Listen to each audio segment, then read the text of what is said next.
So during that time, my ex-boss used to make millions of dollars selling products online. So what we forecasted for that product to sell per month, we got that many units, but that got sold out in 15 days. Oh, that's crazy. Yeah. Female of age 24 to 40, they are the ones buying a lot on the e-commerce, platforms, marketplaces, everywhere. I cannot and I'm not even in the country. I'm doing this business sitting in US. So I was like, okay, I spoke to her and she shipped me the products.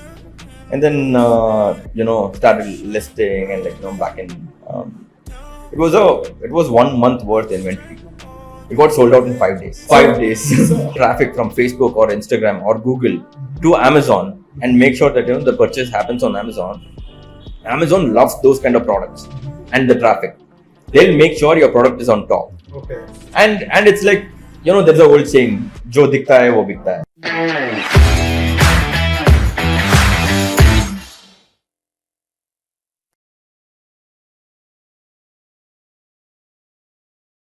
Hello, everyone. Welcome to our podcast, Beyond Business Hours, episode 5. Today, we have a very special guest with us, Mr. Vinay, who has done more than 50 crore worth of sales on Amazon. So, Vinay, why don't you go around and introduce yourself? Hi, I'm Vinay. I run this company called wellness, which is into healthcare, pet care, and also mother and child care products, equipments, and we mostly trade on e-commerce platforms, mostly marketplaces, Amazon, Flipkart. We do have our own website as well, but website sales are okay. We're mainly focused on the marketplaces. Okay. So how I got into it is like I think I'll start with that. So I did my schooling in Bangalore. Bangalore boy. That's nice. Yeah, Bangalore boy, and then did my engineering here in Acharya Institute. I did my mechatronics, which was like a very new subject back then, and it was very exciting for me to take up that subject. And then later, just like all Bangaloreans, even I went to US to do my masters. Okay. Like literally, all my friends wanted to do, and even I did it. Like there was no other reason actually. I mean, yeah. So I did, and but there my concentration was supply chain and industrial management. So I did my industrial management. I learned like a lot of things there, and then I started working for an e-commerce company in California. But that company, they started in 1999. Why I would like to emphasize the 1999 is because in 1999 in India, we still had the dial-up, and I don't know if you remember where, it used to be like T2, and all, it connects the internet. Yeah. So during that time, my ex-boss used to make millions of dollars selling products online. That's crazy. That's insane. That is insane. Yeah. I was like, then I got into it and I was like, oh my God, there is something happening on the, e-commerce side, how you trade products, how things are going. And that company, since they started from 1999, they were among top 5 companies in pet supply in US, and that actually gave me an edge where I was creating orders for millions of dollars, per week, and that kind of made me realize that there is a huge gap, or there is huge space. Yeah, there's huge potential, and so what I did, I started exploring more in that space in US, and then I started importing products from China to US. Oh, that's nice. Yeah. So your first business was in the US. Yeah. Okay. Actually, That's crazy. so we created a company. I tied up with a citizen there because I wasn't a citizen, and I really wanted like a citizen. You need an SSN number. Exactly. So all the documentation and for the other purposes. So I partnered up with a guy, and we started doing we started importing from China to US. We started selling in the US market. So we did all the research, and we started importing products. So typically you have the forecast, right? You have the forecast of how many units that sells per month. So what we forecasted for that product to sell per month, like, we got that many units, but that got sold out in 15 days. Oh, that's crazy. Yeah, like I got excited. I was like, okay, I'm doing something This right. works. Yeah, I'm doing something right, and this is working. This is like a proof of concept. Because before this, I tried like a lot more things. I tried like drop shipping, and I tried like selling things like on my own website, and like drop shipping from China, drop shipping from like US vendors to customers in US.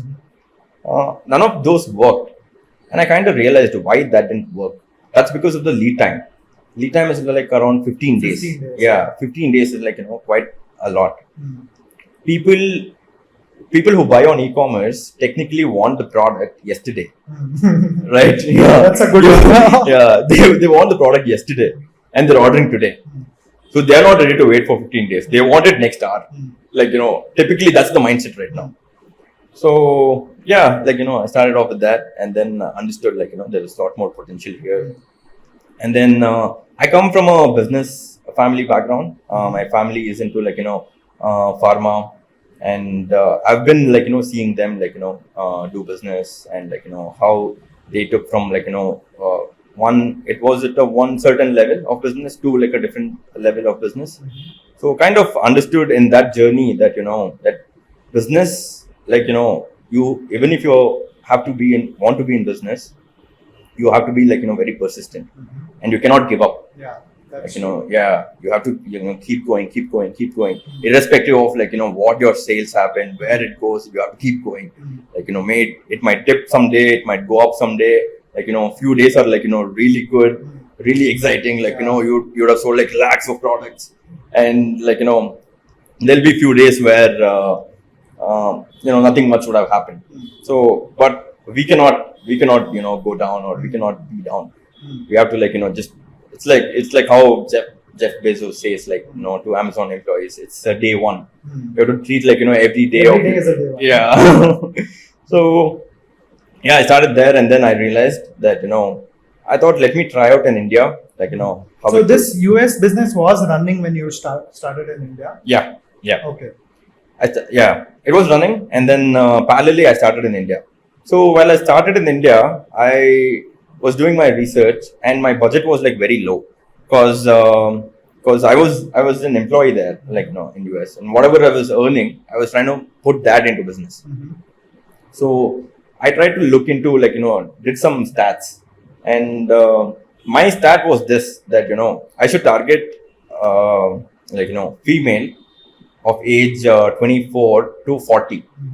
Why that is because like, they are the ones buying a lot on the e-commerce, like, platforms, marketplaces, everywhere. They buy a lot. Trust me, like, even with you, like, you might not know that, you might be using particular product, like, may it be your girlfriend or your like, wife, I don't know what it is, like, they'll be probably buying it for you. You wouldn't probably know. Lot more things, lot more products like that. So I kind of realized, okay, that is the target, and there is something called impulsive buy in the e-commerce, where in US that lies between $15 to $30, or it can go up to $40. But in India, it's very less. In India, it's like 500 rupees to 1,500 rupees, or maximum 2,000 rupees. Because people who buy online, they don't mind spending like 500 rupees, 1,000 rupees. They'll be like, yeah, okay, whatever, right? I'll try it out. If not, I'll return it.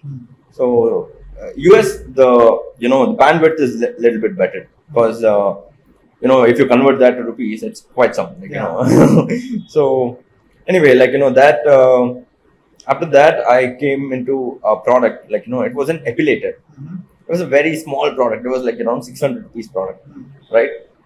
And I saw the stats. I saw like, how the competitors are selling and everything. Fortunately, my roommate in US, while I was doing masters, was from China. Oh. Right? So I contacted her because I did not know whom to contact. A lot of people say like, try Alibaba, like, try AliExpress or whatever, right? Like, but I wasn't that confident, because I was just starting off, and I did not want to lose money. Like, you just pay somebody and they don't ship it properly, and you're importing, right? Like, there are a lot of things that happens while you import. and you cannot send it back. If it's a local vendor, you'll talk to them and you'll send it back. Yeah. What do I do? Like, when somebody sends it from a different country, I cannot and I'm not even in the country. I'm doing this business sitting in US. So I was like, okay, I spoke to her and she shipped me the products. And then, started listing and back in, it was 1 month worth inventory. It got sold out in 5 days. Crazy. 5 days. So Vinay, how did you actually narrow down on this product? Okay, like what systems or processor, what did you do to research and jot down this product? So there are a lot of tools that we can use while you try to sell on the e-commerce platform. Mainly like Amazon, Flipkart, Nykaa. There are a lot of tools right now which is available for public. May it be Helium 10, Jungle Scout, A to Z, AMZ, AMZ 10, I believe. Yeah. Anyway, you can use those tools to see what are the sales that is happening in the marketplaces of other sellers. Okay. Or of a particular product. Okay.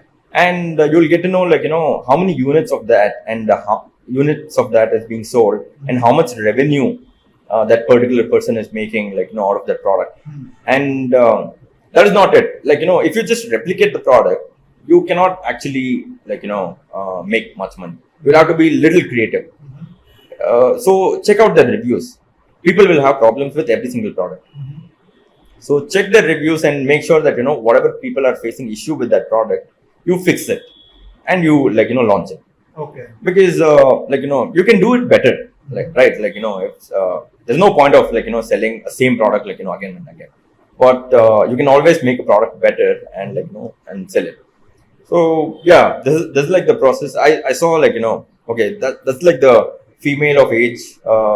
Because why female is because they are the spenders. They shop a lot. Yeah. So I wanted to target them. And then the price range, I wanted it to be within price range of 500 to 1,500 or 2,000 rupees. So that and margin should be very good because you spend a lot on when you're selling on e-commerce. You spend a lot on shipping, referral fees, storage, warehousing fee, and if you have employees, you got to pay them and so many things. So you have to keep it substantial amount of margin in order to do all this. Yeah. So when someone is looking into this research, right? Say I find a winning product. Yeah. What kind of margin is good to start with? Usually considering shipping, inventory, everything. In US, the US market, what kind of margin is good to start with? We have a thumb rule where if you're launching a new product, right? It used to be 1:3. Okay. If you're getting a product at $33, you have to sell it at $100. Okay. $33.99, $1 buffer, $100. Why that is because 33 is your cost. That will be your landing cost, including all your import duties, shipping fees, and everything. So your product cost will technically be $25 to $30 or $25. Depends. If you're buying it in a very high volume, then your shipping cost goes down. If you're buying very less, then shipping costs will be high. So you'll have to calculate that accordingly. And then after that, once the product lands, you'll have all these expenses. That is marketing. Yeah. So your PPCs, your Google ads, your Facebook ads, your Instagram ads. One thing what people need to know when they're launching a product is Amazon really loves traffic from other sources.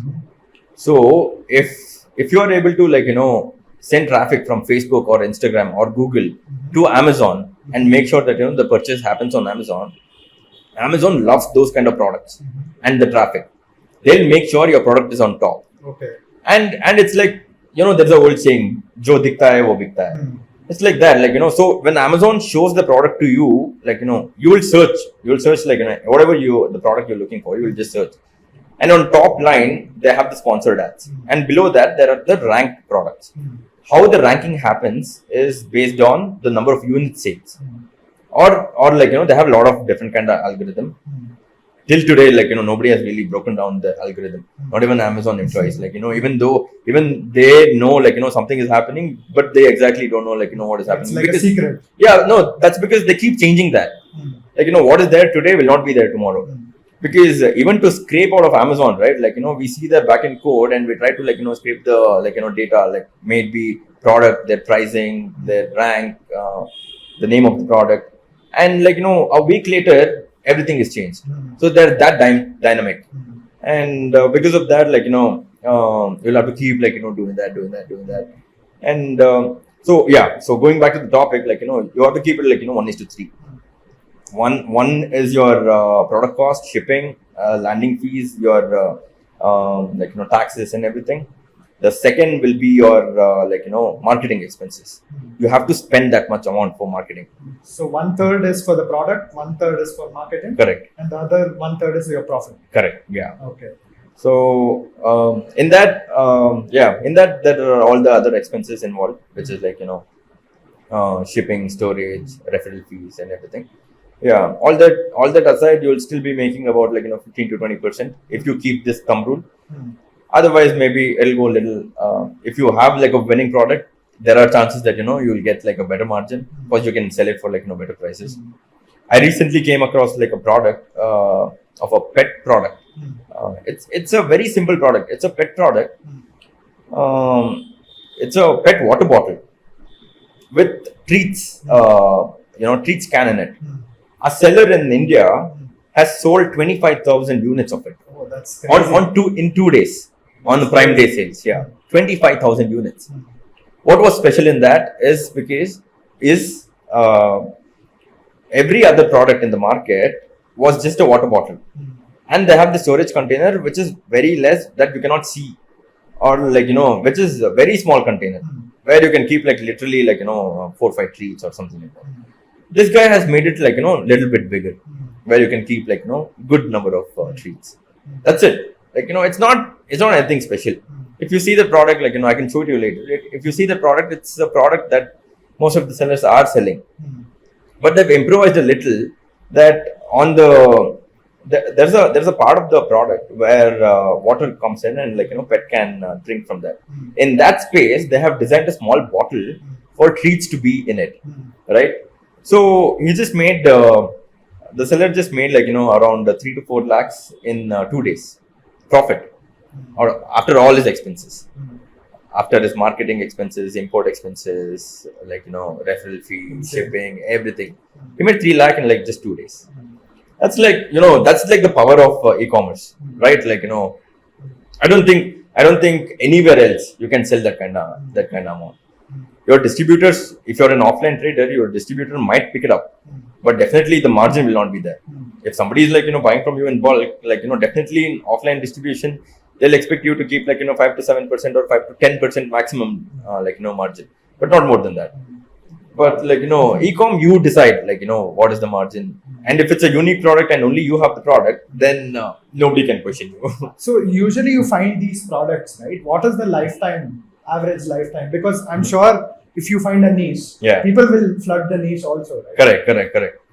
I would say. So how long do you keep iterating? How many products do you test, or is it do you keep testing many products at a time, or you focus on one product? How do you actually? We actually test multiple at a time. Initially, we were testing only 1 or 2. Okay. And do you keep inventory for all of these, or just do you test without the inventory? No, we test without the inventory. Okay. We test it, whatever is working, whatever is good, that one we buy it in bulk and keep the inventory. Okay. Yeah, because funds cannot be stuck. So how do you actually do this? Okay, let's say I'm getting into Amazon. Okay. I found a winning product. Okay. I found a supplier. Okay. Do I order a sample from him and push it on Amazon, or do I just refund? Refund the people who have ordered to test the market? How do you actually do the testing phase? So whenever you're ordering, people have this tendency to buy only 1 or 2 products as sample. You shouldn't do that actually. You should order 20 or 30 as samples. I mean, if the product price is really high, then yeah, you'll have to think about it. But if the product price is low, you'll have to order 20, 30 or up to 50 units as a sample. So in the 50 units in the sample, you'll actually get to know if the product is working or not. You can do some basic testing, you can run. Of course, the first initial phase of listing will be you list the product, you'll take really good pictures of it, you'll get reviews of the product from people whom you know. and you'll try to send out what is called insert with the product, asking for a customer to to review. So for all this process, you minimum need around 50 products as sample. Taking one and doing it doesn't make sense if you're trying to list it on Amazon or Flipkart as a marketplace. So usually if someone were to start, they just pick 10 products, order 50 samples and then try pushing it. If it doesn't work out, move on to the next 10 Correct. products. Yeah, That's yeah. how. But you are lucky enough to hit the winning product in the first iteration, or I think I was lucky, but but not really, right? I had tested that out with so many different products before getting into this. okay, you had this experience in the previous job. Yeah.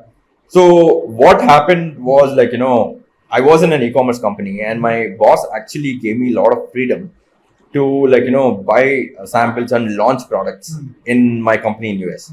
So since I had such supporting boss, I was like, okay, fine. I was able to test it out. So you're testing a lot of products even before you got it. Yeah. Okay.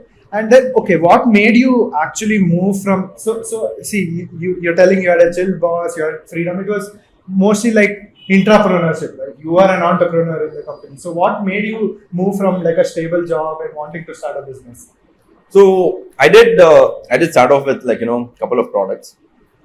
This was in 2019. Okay, this was a side hustle. This was a side hustle, yeah. I was working, and then whatever I was earning, I was just putting it in the business. And in 2020 Jan, I imported massage guns. So in India, when I started importing massage guns, so I was just going around searching. This is in the US. Yeah, while I was still in US, okay. I was searching. While I was in US, I saw a lot of massage guns in US. Okay. Lot. Priced from $50 to $350, right? $50 to $350 Crazy. or even $400.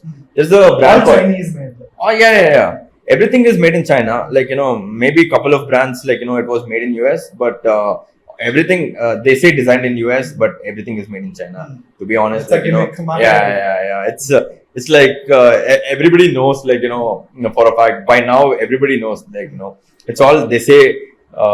Designed in US, designed in California, blah blah blah. You see your iPhones, but nobody can beat the price what Chinese can give you. Nobody. Because why? I'll tell you why. Later on as we go. But yeah, I started launching a few products, and then in the US, massage guns in the US. No, I saw massage guns in US, and then I saw it in the India market. Okay. In India market, there were massage guns. But there were only 1,000, 2,000 rupees massage guns. So I was I was trying to see what's the difference between India market and US market. In US market, there were really good quality products, very good quality products. Made by the motor. If it's a massage gun, right? Your motor matters a lot. Your battery matters a lot. The material, what you use for the casing matters a lot. The different heads of the massage and what material that is made of matters a lot. So all these things matters. And in India, they were selling it for 1,000 rupees or 1,500 rupees. Sometimes less than 1,000. I was like, how can you sell it for 1,000 rupees? Because nobody in US is able to sell it. If it's 1,000 rupees in India, that's it like should 15. be the same. Yeah, it's like $15, right? So there is no $15 product in US at all. The starting range starts from $50 and goes up to $350, $400. And $100 and $150 product used to sell a lot. They were making millions of dollars per month in revenue. Yeah, millions of dollars in revenue per month. And I was like, okay, fine. Let me concentrate on top 5% of the India population who are able to afford it. Let me give them the best product possible. And when I launched the product was priced at 9,999, around 10,000 rupees or 9,000 rupees.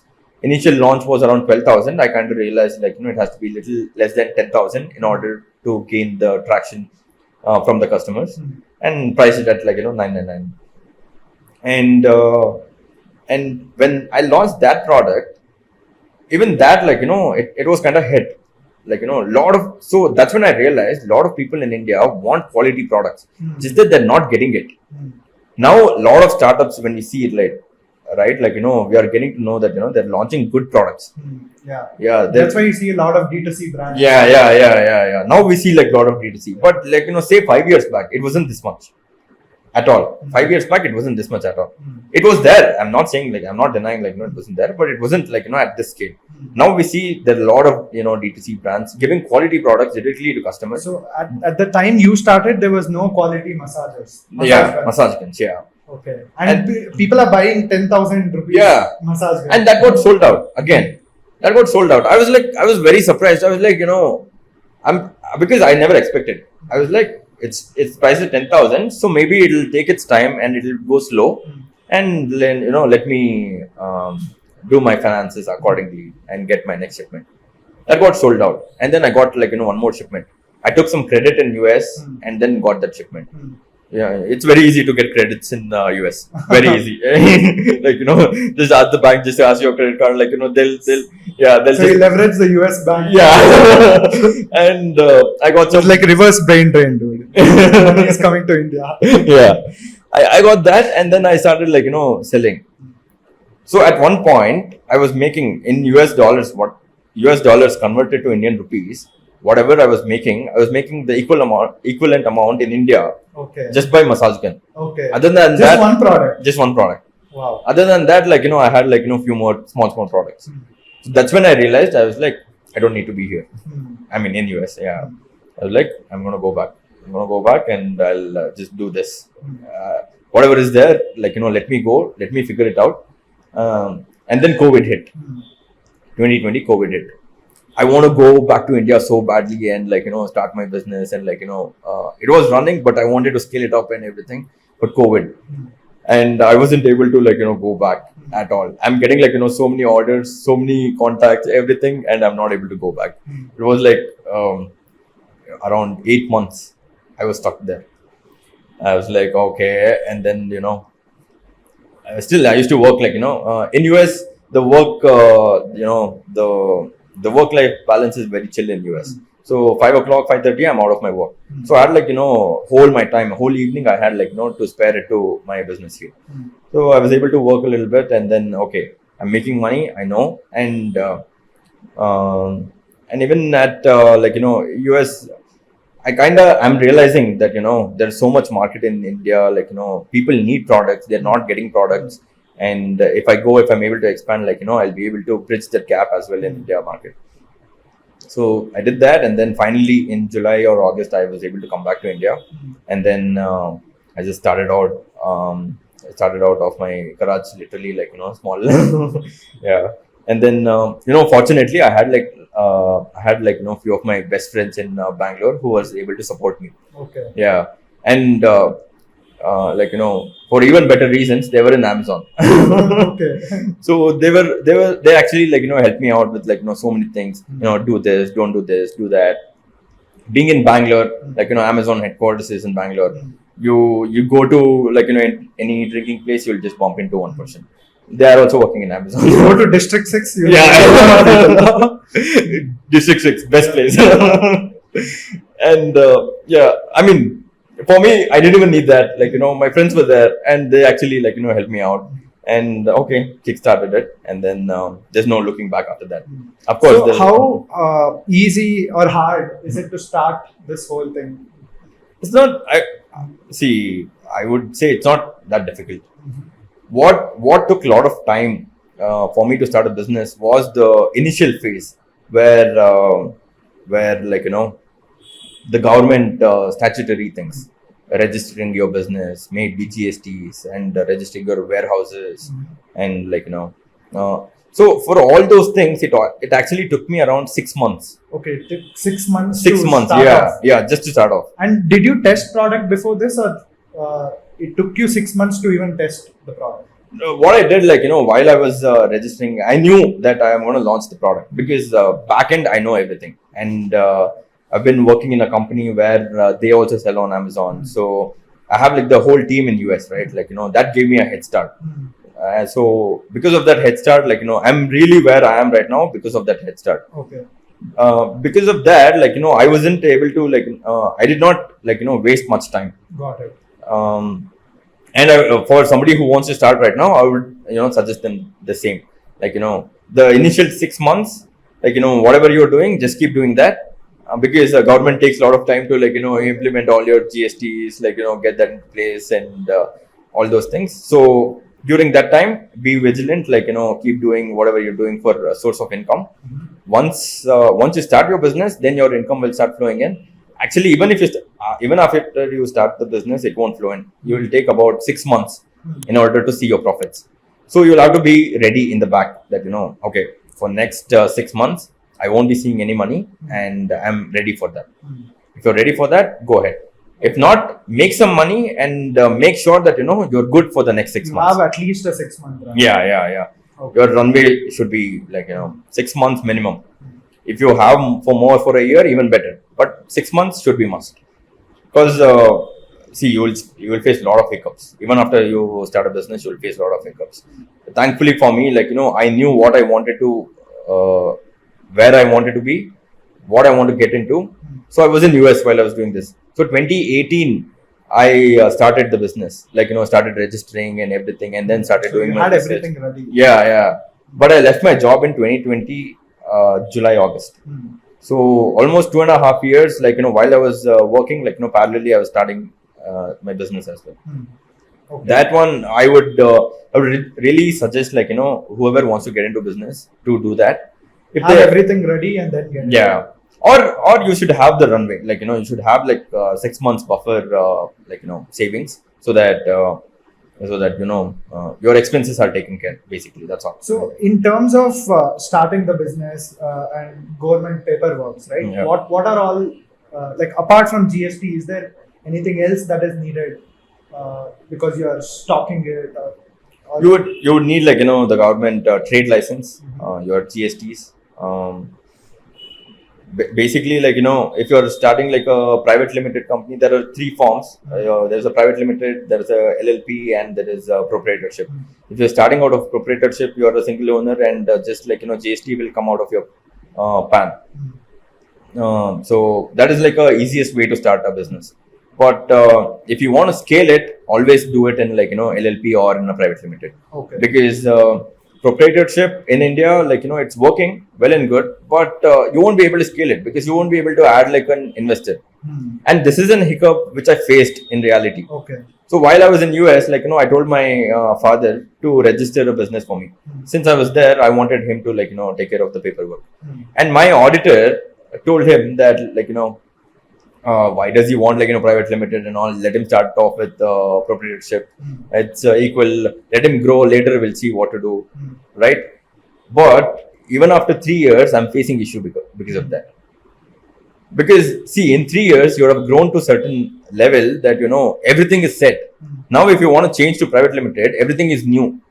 Again, you'll have to start from basic.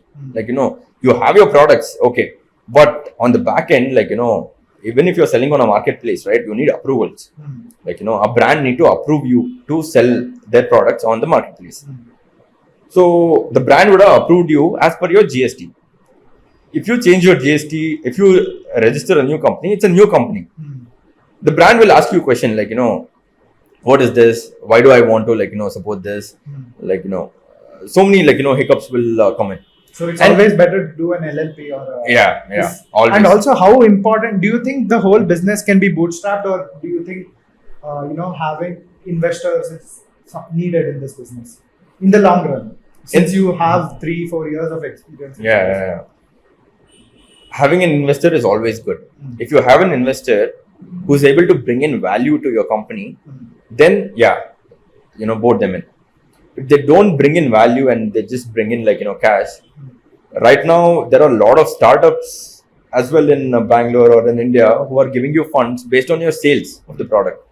There's debt funding. Yeah, debt funding. Yeah. So you technically wouldn't be needing an investor. Capital. Yeah.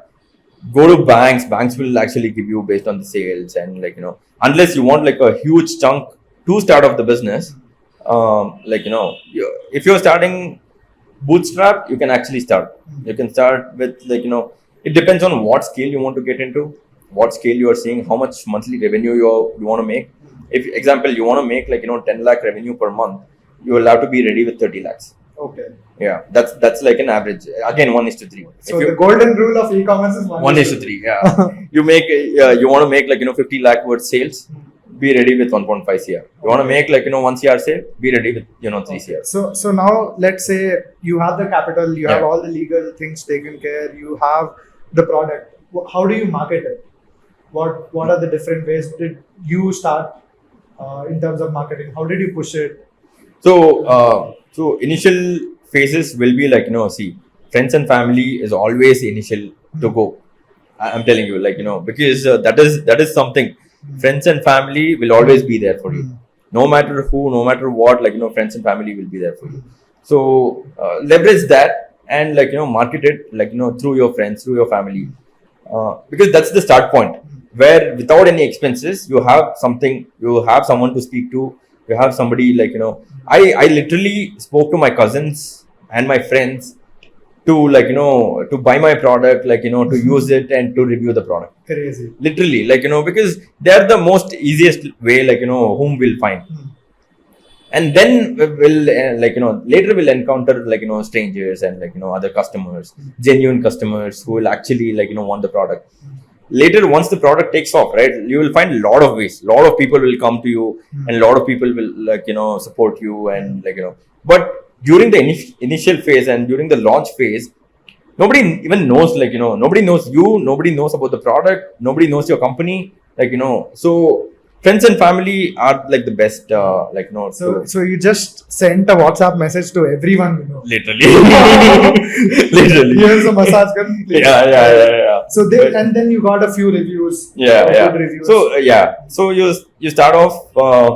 Ask them the genuine review. Don't just ask them to post a good review, because even you want to be sure, like how your product is. Because see, you would see a particular product in one particular way, but everybody don't see the product in the same way, right?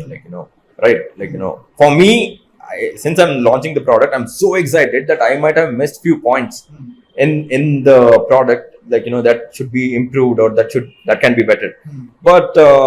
But like as a friend, as a family, as a cousin, like as a parent, like they might see that maybe this product needs a betterment, like it has to be improved in this aspect, or like something can be better, and take that and implement. Of course, you can't implement in your first go.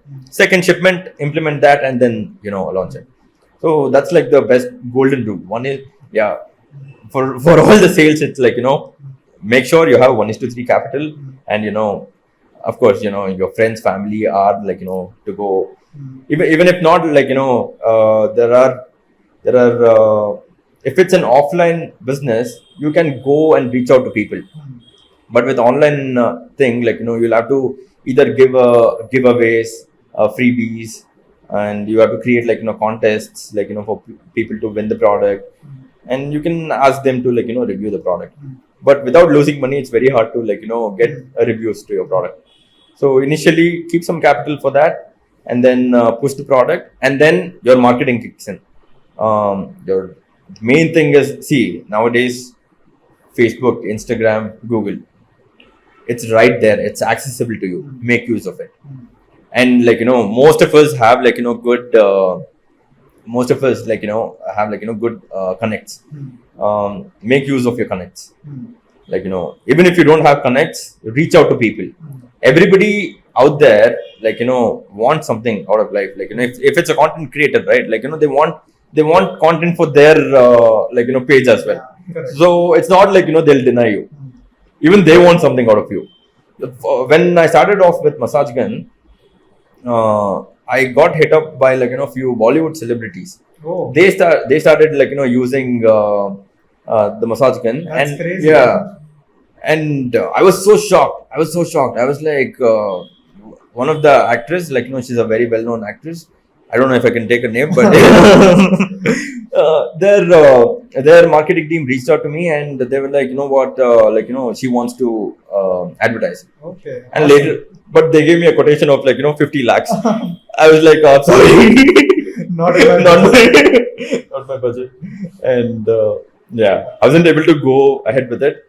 But maybe if I'd gone ahead, like, I could have done, like, better with sales. So when you initially started, right, did you have knowledge in terms of marketing, or did you leverage other people? How would you say anyone who's viewing this podcast, how do they go about with marketing? They'll see marketing. There are so many aspects in marketing, right? Like, what I'm talking about is only digital marketing. There might be better ways as well right now. They have to do their research. They need to know.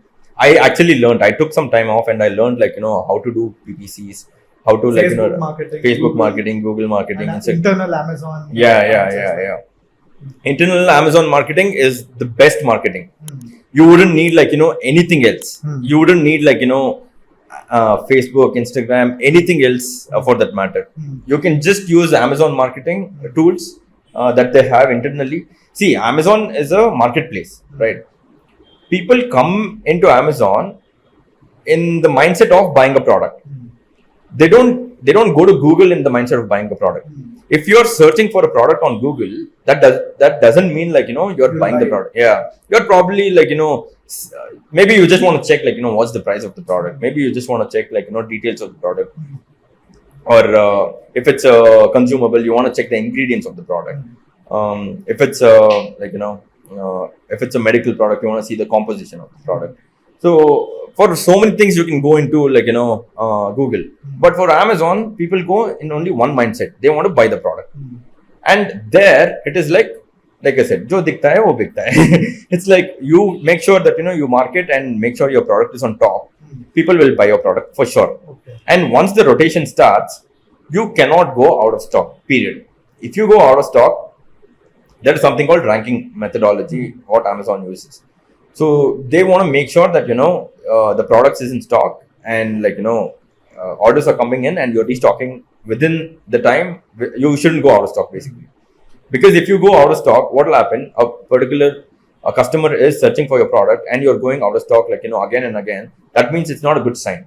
It's not a good sign for Amazon as well. Amazon will rank you down. Correct. If you do that. Correct. They'll rank you down and they'll start showing somebody, even if the product is, like, little, average compared to your product, they'll start showing that product because they are keeping the product in stock all the time. Amazon is very, very, very much customer centric. They never want to say no to a customer. So, like, if a customer comes in, they want to make sure that, they buy a product and go back, because that's how they make money as well, right? Yeah. So if they want to make money, they have to sell a product. So if your product is in stock, they'll show your product, but they are getting their cut. They are happy, and, like, customers is happy, everybody is happy. If they're coming and searching for a product and you're out of stock and they're bouncing out of Amazon, they're not happy. So in their head, they're like, they want to make sure a seller who keeps the product in stock all the time is the one, like, for who they are favorable for, and they want to make sure that, they show their products on top. So so that's the reason, like, why I tell you, like, even with financially, why I tell you with a 1:3 ratio is because, see, one part of your finance will go towards the stock.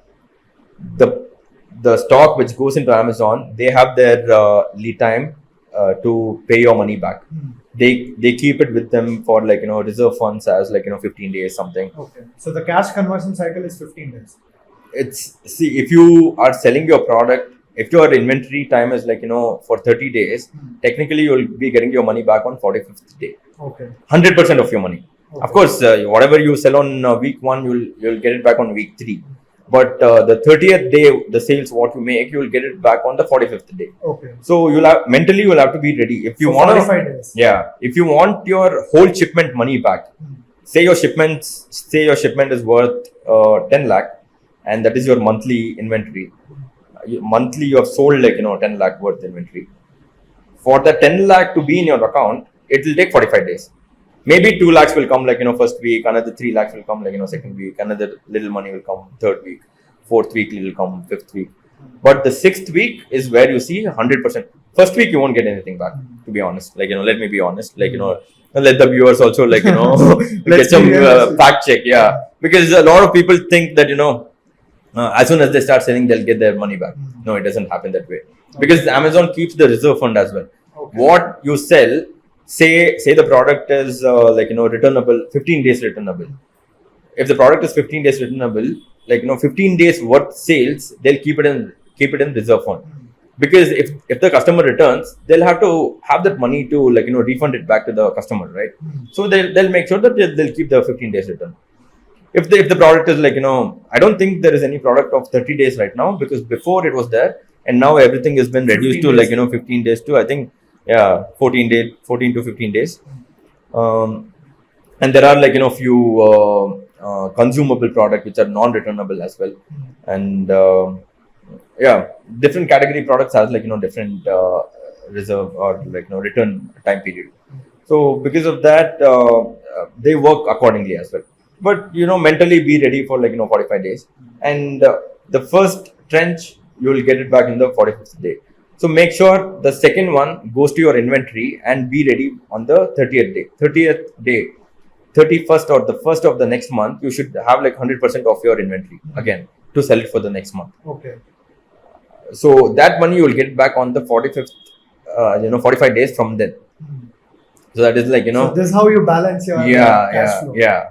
So the cash flow is very, very important aspect if you are trying to sell it on the e-commerce or the marketplaces. Lot of the even Amazon doesn't tell you this. Nobody tells you this, but this is very important. You have to keep the product in stock in order to sell and make sure that it doesn't go out of stock and make your revenue. So how do you, coming back to marketing, right? Yeah. How do you actually scale the product? See, because now it's more like a money in, money out business. Right? Correct. You put the product out there, you advertise it, Correct. then you get some money. So how do you actually scale it? How do you divide the ad budget across different channels, or do you only focus on Amazon? So I focus mainly on Amazon PPCs, because that is a measurable budget. If I'm spending say 5 lakhs or 10 lakhs in marketing, right? That is a measurable budget, because I'll be able to scale for that 10 lakh how much sales I've got, versus in Facebook or in Instagram I won't be able to scale. I'll only be sending traffic from Facebook or Instagram to Amazon, but there is no method to scale how many people have purchased the product, since the traffic is coming from outside. But internally in Amazon, the PPCs, you will be able to scale. Example, there's something called ACOS and TCOS. ACOS is advertised average sale on the average sale of the I'm sorry, I will put it down there. Yeah.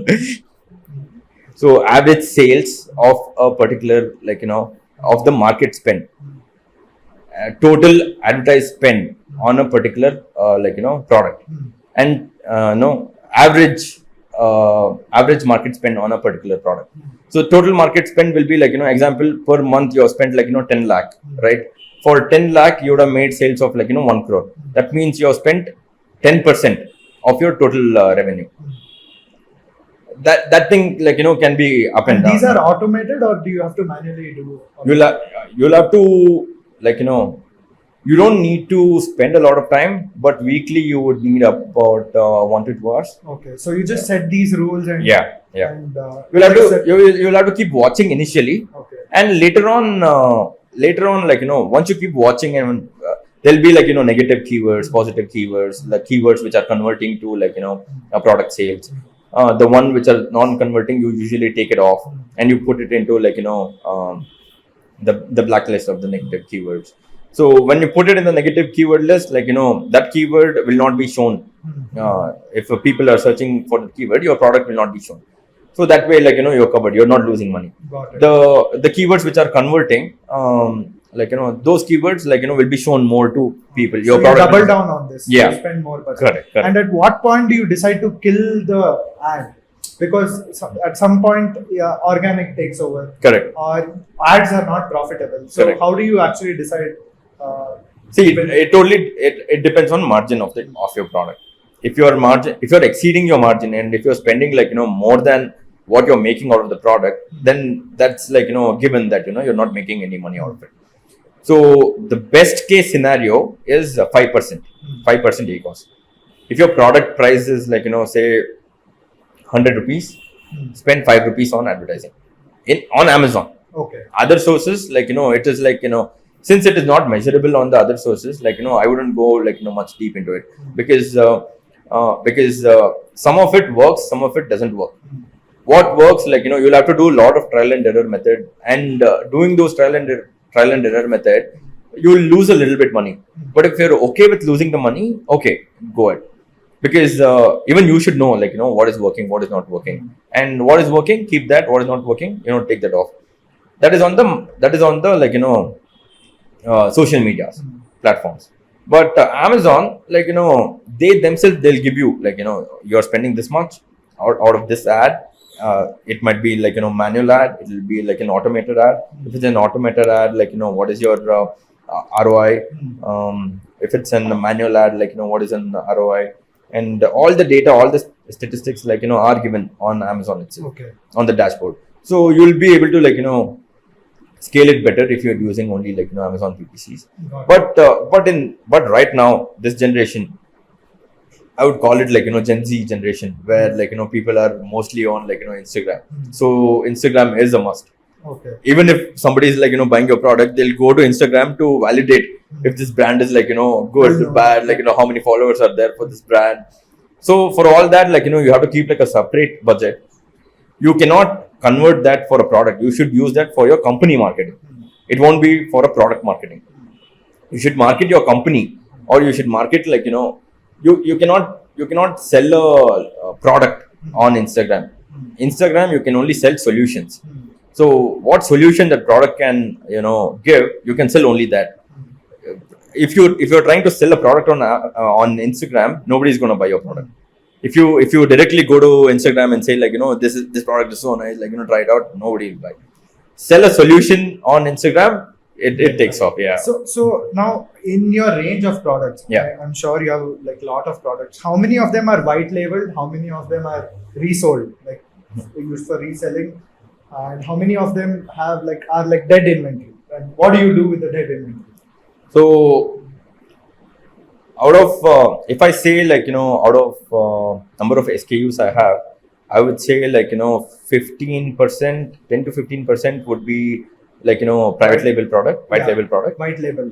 So you have Instagram pages for all of these. These are brands that you have created. Yeah, correct. And the rest, everything is reselling. Okay. Why we do reselling is because reselling, you don't need to, like, generate ads. It's like, direct buy and sell, right? Like, and you make certain margin out of it. Like, the strategy what we use is, like, we use that money into, like, into a private label ad. Okay. Because private label takes a lot more, like, it'll take a lot more fund of yours for it to take off.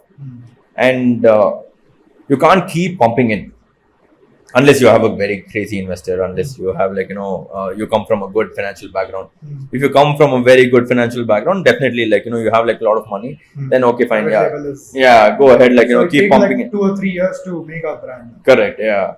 But like, if you keep launching products after product, then you'll have to keep, like, marketing the product, because the initial phase will be marketing. And then you will understand that, okay, there's an average monthly demand, right? Like, after you market, say you'll market for 6 months or 1 year, then you'll understand that, every month, like, say 500 units sells. So then your average monthly demand will be 500 units. Then that particular product, you'll make sure that, you have 1,000 units inventory, and then you go on to the next product. Next product, you do the same procedure from zero, like, you do your research, you launch the product, get the samples, list it out, try out, like, get the reviews. At a particular point, right, like, if you keep launching products, even your family and friends will get tired of, like, initially while you launch, totally it is acceptable. But if you keep launching products, so you can't keep, like, forcing them as well. So later on, like, initial launch also will take a little time. This is my experience. Like, people might be doing it differently as well, but this is my experience where I've faced initially, they do help you to, like, buy. Even they are excited. Okay, friend is doing something, or brother is doing something. Okay, fine, I'll buy, like, help you out with review. But later on, like, it gets kind of tedious. Like, come on, like, even we can't ask, like, So how many SKUs do you have, like, totally? about 1,000. 1,000. Yeah. And out of these, are everything moving? What do you, like, my question is, what do you do with the dead inventory? So there are dead inventory, but like, see, since we are into e-commerce, we have a lot of data backing. I'm very, very proud to say that, out of 4 or 5 years, my dead inventory costs less than 1% of the revenue. Okay, that's Less than 1%. crazy. Yeah. So my dead inventory is very negligible. Why it is negligible is because, like, we make sure we see. So every product has a rank, and every rank, if you understand deeply about, like, how Amazon works, if it's a particular rank, how many units of that particular product is of that ASIN is selling, right? Like, based on that, you'll keep your inventory, you'll manage your inventory. And if a product sells, like, 100 units, I don't tend to buy 100 units. I'll buy, like, probably 80 or 70 to make sure I have some buffer gap. Because I want to make sure that, I sell 100% out of it. Tomorrow, I don't want, when I'm doing a reselling, right? Tomorrow, I don't want, like, one more reseller to come in with a better pricing. And, like, that way, like, I won't be profitable out of that business, and I should be selling it at loss. I don't want that to happen. So I always make sure that, if a product sells, if the product threshold or product demand is, like, 100 units, I make sure that, I do about 70 to 80% maximum. The ideal is, like, 50 to 60%, because you have other sellers as well who are selling the same product, and you're competing with them. You're competing with them for the buy box. You're competing with them for the margin, for the, like, price point. So all these things, like, on the back happen. Yeah, like, once you get into it, like, everything slowly will come in picture. But yeah, dead inventory is, like, very, very It's less. negligible. Yeah. That's good. And in terms of keeping the inventory, right? Yeah. So Amazon has a few different models, right? You Correct. can keep the inventory Correct. with you or Correct. Amazon. Correct. So can you explain a little bit about all the different models and which work for you? What Okay. model are you using right now? Okay. So Amazon has, like, they have self-ship. They have something called Seller Flex. They have something called FBA, fulfilled by Amazon, where you keep your inventory in the Amazon warehouse and they do the shipping for you. In the self-ship, you keep your inventory with you and you ship it. And then there is Seller Flex, where you keep the inventory with you, but Amazon picks up your inventory and they ship it for you. So there are like, these models. The best model, I would say, is, like, keeping the inventory with Amazon. Okay. Why so? Because, see, they work 24/7. 3 o'clock, 3 a.m. in the morning, like, 2 a.m. in the morning, they'll be shipping out products. Like, that we won't be doing.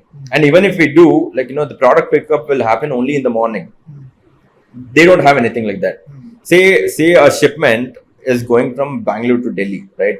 The products, whatever products are being shipped, like, let's not take Delhi. Let's take, somewhere close, maybe Goa or Mumbai, right?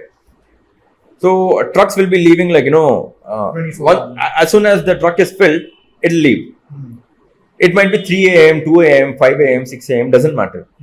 If it is filled, it'll leave. If it is filled, it'll leave. But it doesn't happen for, like, self-ship products, because only in the morning, like, they work. Amazon works around the clock, 24/7 they work. They tell you also to work 24/7, but yeah, you will have to take your breaks and everything. But they work 24/7. In night, 3 a.m., 4 a.m. in the morning, you will get, once you start selling, right? Like, you will keep getting emails throughout the night. Your product is fulfilled, your product is shipped, your product is shipped, your product is shipped. Like, throughout the night, throughout the morning, you will keep getting email, because they are working 24/7. And what is the margin of each of these?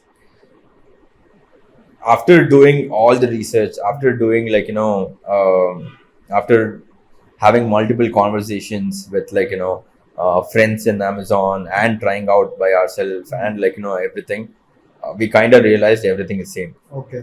They have designed it to be same. Okay. It only So looks, it's always better, like, Yeah. fulfillment by Yeah. Amazon, according Yeah. to you, is the best model. there is some of the products, if it's, like, very bulky, right? Like, they expect you only to keep it and you only to ship it. Okay. So that is there. But other than that, like, average size product, and, like, something that is moving in a good volume every day, you make sure that you. And keep also, it on. I heard Amazon ships your private label product as well. Correct. So not many people know about this. Correct. So this is a very interesting concept which they have launched very recently. Made, I think it's just few weeks back, like 2-3 weeks back. So what is happening right now in the market is a lot of D2C brands are coming up. A lot of D2C brands, and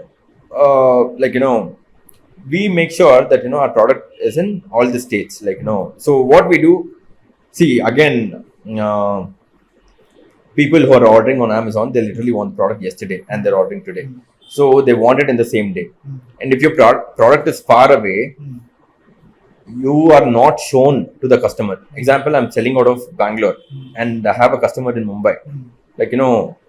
Right now, Amazon shows a seller who is selling out of Mumbai to the customer who is buying in Mumbai. Because if I ship from Bangalore to Mumbai, it will take about 2 days or 3 days. If I ship from Bangalore to Delhi, it will take 4-5 days for the product to be delivered. And nobody wants to wait 5 days right now. Nobody have that much time literally, unless they are getting it out of some crazy deal, crazy good pricing. They're not ready to wait 4-5 days. So what we do on the back, we tie up with Amazon warehouses across the country, and we make sure that we keep inventory in all the warehouses. But what they did recently is, since a lot of D2C brands are coming out, they have something called FBM, fulfilled by Amazon for merchant. That means your order you might get it from your website, or you might get it personally, you might get it from wherever you are getting it from. They fulfill your order for you. Okay, so you stock it in their warehouse. Correct. Then you take orders on your website. Correct. And they fulfill it. Correct. They won't you'll have to put the details, of course. You'll have to put the the address that has to be delivered and things like that. What I realized, or what I saw, one drawback in this one was they branded Amazon and sent it to the customer. They put it in Amazon box and send it to the customer. I don't know if it's marketing thing from Amazon. There has to be some. Yeah. They're helping customers grow, but there's a cost there where they're also showcasing that it is fulfilled by Amazon. The box will be Amazon box, or the tape will be Amazon tape. It'll be simple things like that, but still that is there. Yeah, that's nice. So yeah, there was a lot of value bomb today. I think we must do another episode probably. I think our viewers would be very interested to know. Nice. So if there's something that you want to advise, to someone who's starting off, what would it be? Any advice that you want to give to someone? Finance, capital flow is very, very, very important. Nobody realizes this until they start the business. If most of them since if it's their first business, right? If you go in with say 50 lakhs or whatever the amount, 10 lakhs, 50 lakhs, whatever the amount, people try to get inventory as much as 50 lakhs to start selling. That is, even I did it. When I got funds, first thing I did for whole funds, I moved to India in 2020, and 2020 I borrowed some 50 lakhs or something because I wanted to expand and get some more inventory. For all 50 lakhs I bought inventory, but you shouldn't be doing that. Okay, so cash flow management is the most important aspect. Why cash flow management is important is because you shouldn't go out of stock. Got it. For you to not go out of stock, if you have good cash flow, you can buy the product, keep it in inventory, and make sure that the rotation happens. If your product is not in stock, say you market it really well, you bought 50 lakhs worth goods, you marketed it crazy, and you are sold out. What happens after 30th day? Right, you don't have enough capital because you don't have the money. Yeah, exactly. The money is with Amazon, and you're not able to purchase for your next month. since next month, like, you don't have inventory, like, your rank goes down, or like, people are not able to see. And mind you, like, you have spent a lot on marketing the first month. Like, having this in mind that, you'll make your money back, next month. If the product takes off, you'll think that, your product will take off and you'll make the money. But technically, the money is stuck with Amazon. So, and then the whole cycle has to repeat. You will get your money, not that, it'll go anywhere. But later again, you'll have to spend on marketing. So marketing, usually it goes this way, right? Like, you spend like a good chunk on marketing initially, and then you start reducing the marketing money. As you reduce the marketing money, like, that's basically your profit, right? Like, because if you don't keep your inventory in stock all the time, and like, run out of inventory, then you'll have to again spend like a huge chunk on marketing for so people. it's a balance between marketing, inventory, and profit. Correct. Yeah. Just juggle Cash flow is very important. Yeah. Make sure you have 1:3. 1:2 is what, like, generally people would suggest, but no, keep 1:3. Yeah. 1:3 is the best bet, safest bet. And if you run as like, 1:3 ratio, you will actually thrive in the e-com business. You do anything less, like, it's kind of a little hard. They'll face issues which they don't need to face if they follow this. Yeah. So thank you so much for coming today and sharing a lot of value bomb. Thank you for having me. So thank you, folks. Looking forward for the next podcast. Bye bye. Bye bye.